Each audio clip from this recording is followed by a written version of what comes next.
Hey guys, what's up? In this tutorial we're going to show you how you can insert multiple blank pages into your document and design on Affinity. So let us get started. So head over to your design or project on Affinity by clicking into the tab in the top left. And then guys, what you want to do is switch from the vector tab to the layout tab or layout studio. And here on the left hand side you may expand the pages overview, and here you will see all pages of your document or design. So you can add more of these pages, blank pages, for example, by clicking into this button. And here guys, increase the number of pages from 1 to 2, 3, and so on and so forth by using these up and down buttons.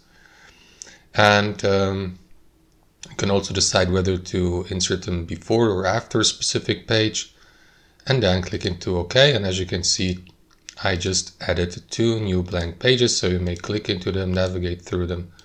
You'll need to double click into them to open it here in the canvas.